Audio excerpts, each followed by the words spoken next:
Du thé pour les invités. Au Maroc, le thé à la menthe se prépare souvent en présence des invités.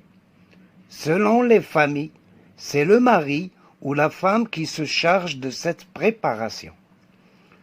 Pour la cérémonie du thé, on utilise un service spécial en métal ciselé, comprenant une bouilloire, deux plateaux ronds à 3 pieds.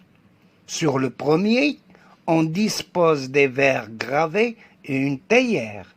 Sur le deuxième, le thé vert, la menthe fraîche et des morceaux de sucre dans des boîtes. On peut également ajouter des fleurs d'oranger et d'autres herbes. On accompagne parfois le thé de gâteau au miel, aux amandes et au sésame comme les cornes de gazelle. Cette cérémonie dure un long moment pendant lequel on échange des informations et on raconte des histoires. Généralement, on sert les invités 3 fois.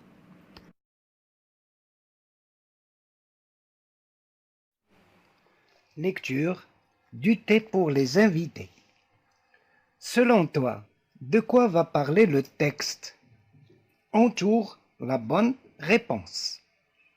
Il va raconter une histoire, il va donner des informations. Maintenant, chers élèves, lisons ensemble les mots suivants. Souvent, cette préparation, une bouilloire.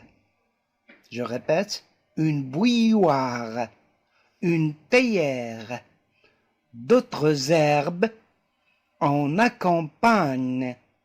Je répète encore une fois, souvent, cette préparation, une bouilloire, une théière, d'autres herbes en accompagnent.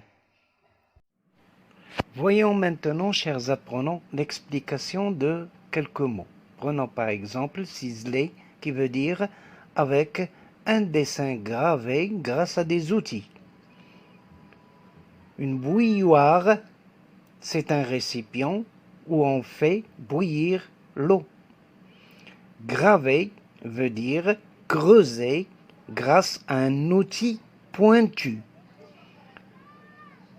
La menthe, voilà, c'est une plante très odorante. Je lis et je comprends. 3. Lis le texte. Coche la phrase vrai. Pour préparer le thé, on a besoin de sucre, de thé vert et de la menthe. On prépare le thé à la menthe, toujours loin des invités. On dispose des verres à thé sur le plateau avec le sucre et la menthe. Question 4. Qui se charge de préparer le thé aux invités? Question 5. D'après le texte, combien de fois on sert le thé aux invités?